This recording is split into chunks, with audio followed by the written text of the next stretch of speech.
ગ્રામરમાં આપણે topic 2 model verbs મિત્રો અગાઉના વિડિયોમાં આપણે મોડેલ વર્બ્સ વિશે સારી રીતે સમજી ચૂક્યા છીએ, જેમાં આપણે કેન, મે, માઇટ, શુડ અને મસ્ટ આ સહાયકારક ક્રિયાપદોનો અભ્યાસ કરી ચૂક્યા છીએ. કેનનો ઉપયોગ મિત્રો આપણી એબિલિટી એટલે કે શક્તિ બતાવવા માટે અને આવડત બતાવવા માટે થાય છે. મેનો ઉપયોગ રજા પર બાંધી મારવા માટે કે ભવિષ્યની કોઈ શક્યતા બતાવવા માટે થાય છે, જે મરજિયાત અર્થમાં વપરાય છે કે કદાચ એવો અર્થ વપરાય છે. એ જ રીતે આપણે શુડની વાત કરીએ મિત્રો, તો શુડ એટલે આપણને એવું કહેવામાં આવે છે કે ભાઈ તમારે પાણીનો બગાડ ના કરવો જોઈએ, પણ જો આપણે પાણીનો બગાડ કરીએ તો એનાથી આપણને કોઈ સજા મળતી નથી. મતલબ કે મરજિયાત અર્થમાં વપરાય છે. એ કામ તમે કરો તો સારું છે, પણ ના કરો તો વાંધો નહીં. એના પછી વાત કરીએ આપણે માહિતીની, તો એમાં પણ વર્તમાન અને ભવિષ્યની શક્યતાઓ બતાવવામાં આવે છે. અને છેલ્લે આપણે ભણ્યા હતા મસ્ટ, કે જેમાં 100% શક્યતા બતાવવામાં આવે છે કે તમારે આ કામ કરવું જ જોઈએ, જો તમે ના કરો તો ના ચાલે. તો એ રીતે આપણે સહાયકારક ક્રિયાપદો અગાઉના વિડીયોમાં ભણી ચૂક્યા છીએ. આજે આપણે એની એક્સરસાઇઝ સોલ્વ કરવા જઈ રહ્યા છીએ. તો મિત્રો આજે આપણે એક્સરસાઇઝમાં ક્વેશ્ચન 1, 2 અને 3 ત્રણ ક્વેશ્ચન સોલ્વ કરવાના છીએ. તો આપણે ગ્રામર કાઢો અને મારી સાથે જ ગ્રામરમાં હું જે રીતે સોલ્વ કરું છું એ રીતે તમારે પણ મારી સાથે ગ્રામરમાં આ એક્સરસાઇઝ સોલ્વ કરવાની છે. મિત્રો અહીંયા આપણો પહેલો ક્વેશ્ચન છે કે complete the sentences using should or should not. Should અથવા શુડ નોટનો ઉપયોગ કરીને વાક્યો પૂર્ણ કરો. અહીંયા આપણને એક ઉદાહરણ આપ્યું છે, રવિ ઇઝ પ્લકિંગ ફ્લાવર્સ. રવિ ફૂલો તોડી રહ્યો છે. તો આપણે શું સજેશન આપીશું મિત્રો કે he should not pluck flowers. He should not pluck flowers. બીજું વાક્ય છે the boys are not studying. છોકરાઓ ભણી રહ્યા નથી અથવા તો અભ્યાસ કરી રહ્યા નથી. તો ધ બોયઝ શુડ સ્ટડી. તેમણે અભ્યાસ કરવો જોઈએ. તો મિત્રો આ બે વાક્યો પરથી તમને થોડો અંદાજ આવ્યો હશે કે જો વાક્ય હકારમાં હોય તો એનો જવાબ આવશે નકારમાં, અને જો વાક્ય નકારમાં હોય તો એનો જવાબ આવશે હકારમાં. તમને આ ઉદાહરણ ઉપરથી સમજાઈ ગયું હશે કે પહેલું વાક્ય જે છે એ હકારમાં છે તો એનો જવાબ આપણે નકારમાં લખેલો છે. બીજું વાક્ય જે નકારમાં છે તો એનો જવાબ આપણે હકારમાં લખ્યો છે. તો આ ખાસ ધ્યાન રાખવાનું મિત્રો કે વાક્ય જો હકાર હોય તો જવાબ નકાર, અને વાક્ય જો નકાર હોય તો જવાબ હકારમાં આવે. તો હવે આપણે શરૂઆત કરીએ આપણા પ્રથમ વાક્યથી. The children are teasing animals. જો મિત્રો વાક્ય હકાર છે, ક્યાંય નોટ નથી વપરાણું, કે બાળકો પ્રાણીઓને ચીડવી રહ્યા છે. તો શું આવશે? તે should not tease animals. તેઓએ પ્રાણીઓને ચીડવવા જોઈએ નહીં. બીજું વાક્ય જોઈએ આપણે, દેવ ઇઝ ટેલિંગ અ લાઈ. જુઠ્ઠું બોલે છે અથવા જુઠ્ઠું બોલી રહ્યો છે. તો આપણે શું કહીશું એને કે હી should not tell a lie. જુઠ્ઠું બોલવું જોઈએ નહીં. ત્રીજું વાક્ય છે આપણું, Ankit is shouting in the class. વર્ગખંડમાં બૂમો પાડી રહ્યો છે. અંકિત વર્ગખંડમાં બૂમો પાડી રહ્યો છે. તો આપણે શું કહીશું એને કે ભાઈ તેણે બૂમો પાડવી જોઈએ નહીં. તો હી should not shout in the class. આગળનું ચોથું વાક્ય આપણે જોઈએ. અગાઉના ત્રણ વાક્યો મિત્રો આપણે જોયા છે કે ત્રણે ત્રણ વાક્યો હકાર છે. હવે ચોથું વાક્ય જોઈએ આપણે, Ankita is not working hard.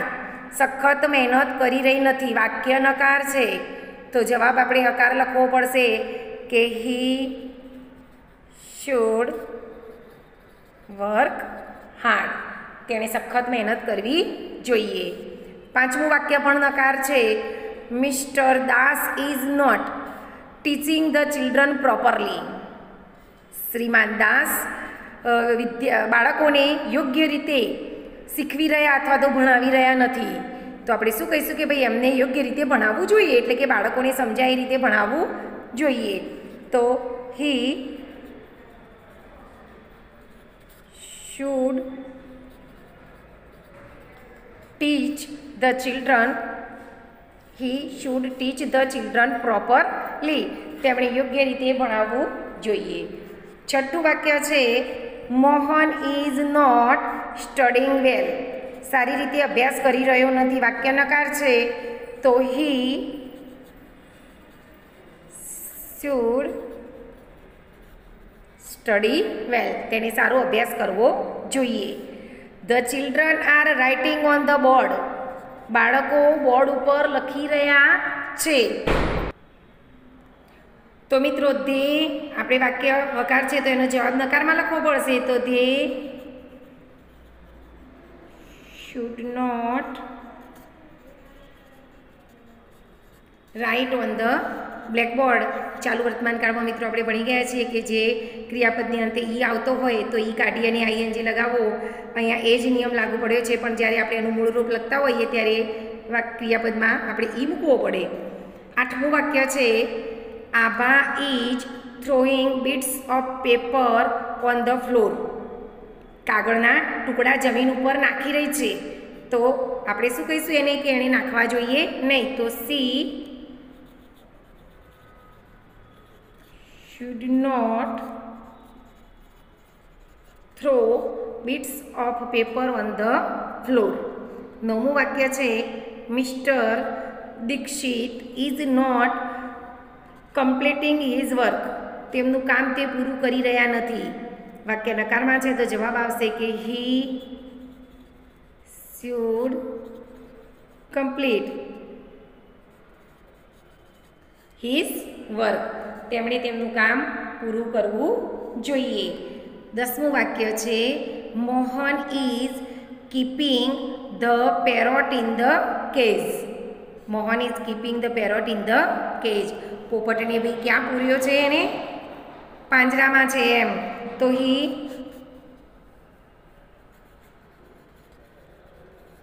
Should not keep the parrot in the cage. 11મું વાક્ય છે Kiran is not helping his friend. તેના મિત્રને મદદ કરી રહ્યો નથી. તો વાક્ય નકારમાં છે તો જવાબ અકારમાં આવશે he should help his friend. 12મું વાક્ય છે Raj is not obeying his parents. તે તેની માતા પિતાને અનુસરતું મતલબ કે માતા પિતાનું કયું માનતો નથી. તો વાક્ય નકાર છે તો જવાબ આપણે હકાર લખીશું કે he should obey his parents. તેણે તેના માતા પિતાનું માનવું જોઈએ. 13મું વાક્ય we are not cleaning the room. અમે રૂમ સાફ કરી રહ્યા નથી. વાક્ય નકાર છે તો જવાબ લખીશું આપણે હકાર કે we should clean the room. 14મું વાક્ય છે that man is cutting trees. વૃક્ષો કાપી રહ્યો છે. તે માણસ વૃક્ષો કાપી રહ્યો છે. તો આપણે શું કહીશું કે he should not cut trees. વૃક્ષો કાપવા જોઈએ નહીં. 15મું વાક્ય છે the boys are watching TV. બાળકો ટીવી જોઈ રહ્યા છે. છોકરાઓ ટીવી જોઈ રહ્યા છે. તો આપણે લખીશું કે they should not watch TV. તો મિત્રો અહીંયા આપણે ક્વેશ્ચન જે 1 છે એના 15 વાક્યો ગ્રામરમાં પૂર્યા છે. તમારે પણ આ વાક્યો ગ્રામરમાં પૂરવાના છે. આને તમે ગ્રામરની નોટમાં નહીં લખો તો ચાલશે, પણ તમારે ગ્રામરની બુકમાં ચોક્કસથી મારી સાથે વિડીયો જોઈ જવાનો છે અને વાક્યોને પૂરે જવાના છે. હવે આપણે સેકન્ડ ક્વેશ્ચન લઈએ છીએ. Complete the sentences using can or can not. જેમ પહેલાં ક્વેશ્ચનમાં આપણે શુડ અને શુડ નોટનો ઉપયોગ કર્યો હતો એ રીતે અહીંયા આપણે કેન અને કેન નોટ, કાં તો તમે કેન મૂકો કાં તો કેન નોટ મૂકો. બંનેમાંથી ગમે તે એકનો ઉપયોગ કરી અને આપણે વાક્યોને પૂર્ણ કરવાના છીએ. તો સૌથી પહેલું આપણે તો એક્ઝામ્પલ જોઈએ છીએ કે મનોજ ઇઝ 20 years old. એ 20 વર્ષનો છે. He can drive a car. આપણને મિત્રો ખબર છે કે 18 વર્ષની ઉંમરે આપણને લાયસન્સ મળે છે. એટલે કે 18 વર્ષ પછી આપણે ગમે ત્યારે ડ્રાઈવ કરી શકીએ છીએ ગાડી. અને મનોજની ઉંમર 20 વર્ષની છે તો એ હકાર વાક્ય થયું કે ભાઈ એ ગાડી ચલાવી શકે છે. Uma is not well today. આજે એને ઠીક નથી. She can not go to school. તો તેને શાળાએ જઈ શકશે નહીં. તો તે શાળાએ જઈ શકશે નહીં. કેમ નહીં જઈ શકે? તો આજે એને સારું નથી. હવે આપણે આપણા વાક્ય જોઈએ તો આપણું પહેલું વાક્ય છે ઇટ ઇઝ રેનિંગ. વરસાદ આવી રહ્યો છે, મતલબ કે વરસાદ ચાલુ છે. વી ખાલી જગ્યા ઇન ધ ગાર્ડન. મિત્રો, વરસાદ આવતો હોય તો શું આપણે ગાર્ડનમાં જવું જોઈએ કે ના જવું જોઈએ? તો વાક્ય આપણું અહીંયા નકાર આવશે કે we can not play in the garden. વરસાદ આવે છે તો આપણે એક બગીચામાં રમવા જઈ શકીશું નહીં. જે કૌંસમાં વર્ડ્સ આપ્યો છે એનો પણ આપણે આ ખાલી જગ્યા પૂરવા માટે, કૌંસમાં જે વર્ડ્સ આપ્યો છે એનો ખાલી જગ્યા પૂરવા માટે ઉપયોગ કરવાનો છે. બીજું વાક્ય છે the tree is very tall. વૃક્ષ ખૂબ જ ઊંચું છે. જીગર ખાલી જગ્યા ઇટ કેન નોટ ક્લાઇમ્બ. જો થોડું ઊંચું હોય તો કદાચ વૃક્ષ ઉપર ચડી જવાય, પણ ઘણું શબ્દ વાપર્યો છે અહીંયા કે ઘણું બધું ઊંચું છે, તો પછી જીગર એ વૃક્ષ ઉપર ચડી શકશે નહીં. Sanjay is short. શોર્ટ એટલે ઠીંગણો. શોર્ટ એટલે ઠીંગણો છે. તો હી ખાલી જગ્યા ઓન ધ લાસ્ટ બેન્ચ. ભાઈ, નીચા માણસે છેલ્લી બાટલી પર બેસવું જોઈએ નહીં. તો he can not sit. Sanjay is short. તે ઠીંગણો છે. He can not sit on the last bench. તે છેલ્લી બાટલી પર બેસી શકે નહીં. છેલ્લી બાટલી પર બેસે તો આગળ એનાથી ઊંચા સ્ટુડન્ટો હોય તો એને તો કશું દેખાય જ નહીં. એના પછી ચોથું વાક્ય છે આઈ હેવ એન અમ્બ્રેલા. મારી પાસે છત્રી છે. આઈ ખાલી જગ્યા with you to the market can come. જો મારી પાસે છત્રી છે તો ભાઈ વરસાદ આવતો હશે તો પણ હું તારી સાથે આવી શકીશ. તો કેન કમ. પાંચમું વાક્ય છે આપણું નીતિન નોઝ કિરણ. નીતિન કિરણને જાણે છે. હી ખાલી જગ્યા ટુ હિમ. જો આપણે કોઈ વ્યક્તિને જાણતા હોઈએ ને તો આપણે આસાનીથી એની જોડે વાત કરી શકીએ, પણ આપણે જાણતા ના હોઈએ તો આપણે વાત કરી શકીએ નહીં. તો અહીંયા નીતિન કિરણને જાણે છે, સો હી કેન ટોક. એટલે કે તેની સાથે વાત કરી શકે. છઠ્ઠું વાક્ય છે mister Shah knows a doctor. શ્રીમાન શાહ ડૉક્ટરને જાણે છે. હી ખાલી જગ્યા મિસ્ટર વ્યાસ ધેર. તો કેન ટેક. ત્યાં લઈ જઈ શકે છે. આપણે પણ કોઈ ડૉક્ટરને જાણતા હોઈએ ભાઈ, તો આપણા ઘરમાં કોઈ બીમાર થયું હોય તો આપણે જે ડૉક્ટરને જાણતા હોઈએ એની જોડે જ લઈ જઈએ આપણે. સાતમું વાક્ય છે I do not have a mobile. મારી પાસે મોબાઈલ નથી. તો આઈ ખાલી જગ્યા માય પેરેન્ટ્સ. જો ભાઈ આપણી પાસે મોબાઈલ ના હોય તો આપણે આપણા માતા પિતાને ફોન કરી શકીએ નહીં. તો આઈ કેન નોટ કોલ. આઠમું વાક્ય છે યુ આર લેટ. તું મોડો છે. યુ ખાલી જગ્યા ધ હોલ. આપણે મોડા છીએ તો વાક્ય જ આપણને કહી દે છે કે ભાઈ તમે મોડા છો એટલે તમે અંદર એન્ટર થઈ શકો નહીં. તો યુ કેન નોટ એન્ટર. નવમું વાક્ય છે ઉમંગ હેઝ ફેવર. ઉમંગને તાવ આવ્યો છે. હી ખાલી જગ્યા આઈસ્ક્રીમ. તાવ આવ્યો હોય ભાઈ તો આપણી મમ્મી પણ આપણને જો તાવ આવ્યો હોય તો આપણી મમ્મી પણ આપણને ઠંડી કોઈ વસ્તુ ના ખાવા દે. કેમ કે ઠંડી વસ્તુ ખાવાથી આપણે વધારે બીમાર પડીએ. તો Umang has fever. He can not eat. તેણે આઈસ્ક્રીમ ખાવી જોઈએ નહીં. આગળનું 10મું વાક્ય છે there are 60 students in the class. વર્ગમાં 60 વિદ્યાર્થીઓ છે. ધ ટીચર ખાલી જગ્યા their books in one day. બરાબર. જો મિત્રો વ્યવસ્થિત રીતે હોમવર્ક ચેક કરવામાં આવે તો આપણે 20 કે 30, બહુ તો 30 વિદ્યાર્થીઓનું હોમવર્ક વ્યવસ્થિત રીતે બધું જ જોવામાં આવે તો આપણે 30 વિદ્યાર્થીઓનું હોમવર્ક ચેક કરી શકીએ. એક જ 35 મિનિટના પિરિયડમાં આપણે 60 વિદ્યાર્થીઓનું હોમવર્ક ચેક કરી શકીએ નહીં. તો આપણો આન્સર આવશે કેન નોટ કરેક્ટ. યોગ્ય રીતે આપણે ચેક કરી શકીએ નહીં, સાચી રીતે ચેક કરી શકીએ નહીં. 11મું આપણું વાક્ય છે Rohit is a fast runner. તે ઝડપી રનર છે. હી ખાલી જગ્યા ધ મેચ. ભાઈ એ ઝડપી દોડી શકે છે તો એ તો મેચ જીતી જ જવાનો છે, તો કેન વિન.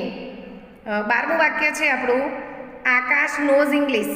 આકાશ ઇંગ્લિશ જાણે છે તો હી ખાલી જગ્યા યુ. જો મિત્રો ઇંગ્લિશ આવડે જ છે તો એ તો તમને મદદ કરવાનો જ છે, તો કેન હેલ્પ. 13મી ખાલી જગ્યા છે આપણી આશા લાઇક્સ કુકિંગ. રસોઈ બનાવવાનું એ જાણે છે ભાઈ, તો she can make many tasty dishes. 14મું વાક્ય છે આપણું you are not 18 years old. તમે 18 વર્ષના નથી, તો યુ કેન નોટ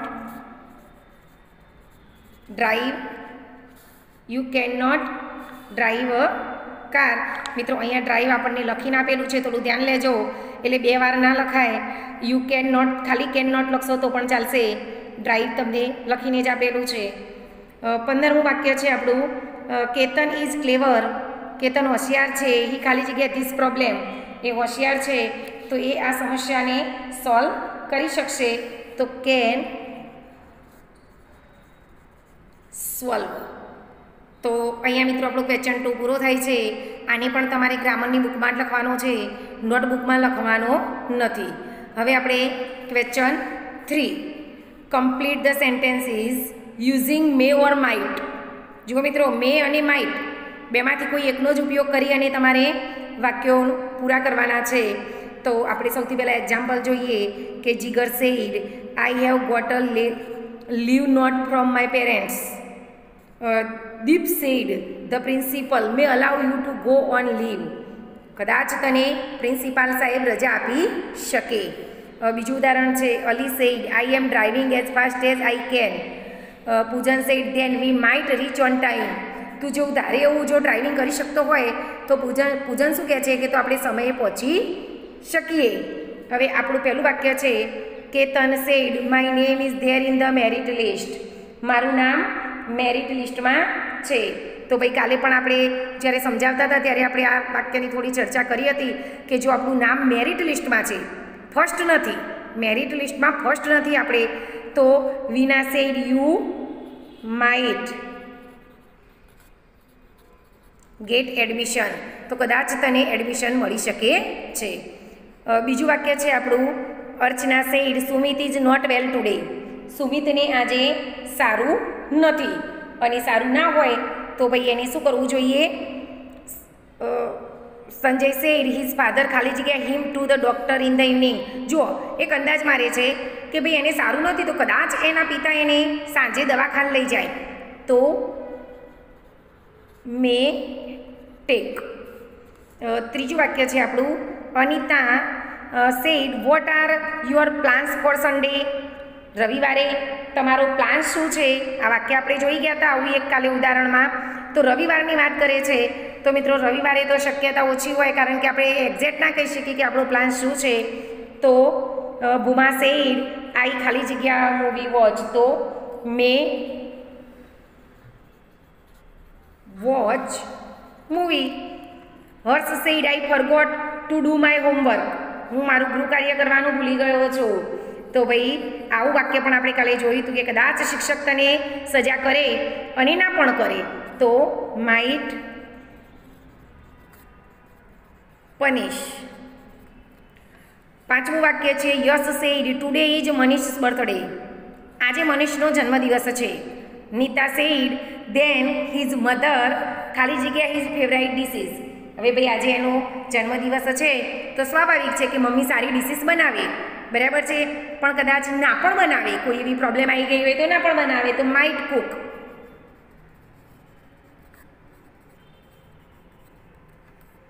છઠ્ઠું વાક્ય છે Mrs Vyas said Chintan has stood first in the class. Mrs Modi said yes ખાલી જગ્યા ફોર અ સ્કોલરશીપ. હવે ભાઈ એ ક્લાસમાં પહેલો નંબર આવેલો છે તો એને 99% તો શક્યતા ખરી જ કે એને સ્કોલરશીપ મળે. તો અહીંયા આપણે લખીશું કે યસ હી માઇટ એપ્લાય કરી શકે છે સ્કોલરશિપ માટે. ક્લાસમાં પહેલો નંબર આવ્યો છે તો સ્કોલરશિપ માટે એ એપ્લાય કરી શકે છે. 7મું વાક્ય છે Jatin said how will you go to school. શાળાએ કેવી રીતે જશો ભાઈ? આવું વાક્ય પણ આપણે જોયું હતું તો નક્કી જ ના હોય એના માટે આપણે મે વાપરીએ છીએ કે મે ગો બાય બસ. કદાચ અમે બસમાં જઈશું, કદાચ હું બસમાં જઈશ. 8મું વાક્ય છે Sita says look at that beautiful deer. Ram said it ખાલી જગ્યા અ ડાયમંડ. કેવું લાગે છે ભાઈ? એ ડાયમંડ જેવું લાગે છે તો MIGST might be a diamond. 9મું વાક્ય છે Gita said the paper was very easy. ખૂબ જ સરળ હતું. Richa said then you might score. તો તારે સારા માર્ક્સ આવશે ભાઈ. પેપર ઇઝી હોય તો માર્ક્સ સારા આવે. તો આપણા 9મા વાક્યનો જવાબ આવશે માઇટ સ્કોર. 10મું વાક્ય છે મિત્રો teacher said what about your project. ભાઈ પ્રોજેક્ટનું શું થયું? તો શોભા સેડ આઈ ખાલી જગ્યા ઇટ ટુડે માઇટ કમ્પ્લીટ. કદાચ એ આજે થઈ જશે કમ્પ્લીટ. 11મું વાક્ય છે Mister Joshi said how is our friend Ashokbhai. તમારા મિત્ર અશોકભાઈ કેમ છે? તો Mister Pandya said I do not know I may visit him today. કહે છે કે કદાચ હું આજે એમની મુલાકાત લઈશ. નક્કી નથી કે મુલાકાત લેવાની છે એવું. બરાબર છે? ભવિષ્યની શક્યતા બતાવી છે કે મુલાકાત લેશે. 12મું વાક્ય છે Tarun said there are dark clouds in the sky. આકાશમાં ડાર્ક એટલે ઘેરા વાદળો છે. બરાબર છે? તો ભાઈ વરસાદ આવવાની થોડી ઘણી શક્યતા તો રહે જ કે ભાઈ વાદળો છે તો વરસાદ આવશે. તો આપણે એનો જવાબ જોઈએ કે Darshak said yes it might rain. વરસાદ આવશે. આપણું 13મું વાક્ય છે કે Amit said I scored 98% in the exams. એક્ઝામમાં ભાઈ કેટલા પર્સન્ટેજ છે? 98. અને આટલા બધા પર્સન્ટેજ હોય તો 99% શક્યતા રહે કે ભાઈ એને ગોલ્ડ મેડલ મળે. પણ આનાથી પણ વધારે ટકાવાળો જો કોઈ વિદ્યાર્થી આવે તો એને ના પણ મળે. તો એના માટે આપણે લખીશું કે you might win a gold medal. 14મું વાક્ય છે આપણું Pooja said I am late for the class. ક્લાસમાં મોડી પડી છું. તો Ankur said the teacher might permit you to enter the class. કદાચ વળી શિક્ષક તને પરમિશન આપે પણ ખરા અને ન પણ આપે કારણ કે તમે મોડા પડ્યા છો એટલે કંઈ નક્કી ના કહેવાય. એટલે આમાં પણ એક ભવિષ્યની શક્યતા બતાવી છે મિત્રો. અને 15મું વાક્ય છે આપણું કે Mita said I have broken this glass. Glass તોડી નાખ્યો છે ભાઈ. અને આપણને ખબર છે કે જો મમ્મી ઘેર ના હોય અને આપણે ગ્લાસ તોડી નાખ્યો હોય તો મમ્મી આવે એટલે શું થાય? સૌથી પહેલાં તો આપણી ઉપર બગડે બરાબરની. કંઈ ખબર બબર પડતી નથી, સીધા રહેતા નથી. ઘેર આટલું બધું કેટલું બોલી જાય મમ્મી, બોલે ને? તો અહીંયા પણ મિતા શું કહે છે કે મેં ગ્લાસ તોડી નાખ્યો. બરાબર છે? તો હવે સીતા એને શું કહે છે કે મધર માઇટ સ્કોલ્ડ. માર પણ પડે ભાઈ અને બોલે પણ ખરી મમ્મી. મમ્મી છે જો મૂડ સારો હોય તો કશું ના કે કશો વાંધો નહીં કે ભલે તૂટી ગયો. અને જો મમ્મીનું મૂડ સારું ના હોય તો ફટકારે પણ ખરી અને બોલે પણ ખરી. તો મિત્રો અહીંયા આપણે ક્વેશ્ચન 3નું સોલ્યુશન કર્યું છે. અને આ ક્વેશ્ચન તમારે ગ્રામરની બુકમાં લખવાનો છે. ગ્રામરની નોટબુકમાં નહીં લખો તો ચાલશે કારણ કે આપણે બુકમાં ઓલરેડી પ્રોપરલી પૂરીશું તો નોટબુકમાં નહીં લખીએ તો ચાલશે. અને આપણે આજે ક્વેશ્ચન 1, 2 and 3 3 ક્વેશ્ચનનું સોલ્યુશન કર્યું છે. 3 ક્વેશ્ચન તમારે ગ્રામરની બુકમાં સારા અક્ષરે સમજી અને વ્યવસ્થિત રીતે તમારે એને પૂરવાના છે. વિડીયો જોઈ જવાનો છે અને તમારે પૂરે જવાના છે. આના પછીના વિડીયોમાં આપણે આગળના જે 2 ક્વેશ્ચન છે 4 અને 5 એનું સોલ્યુશન કરીશું.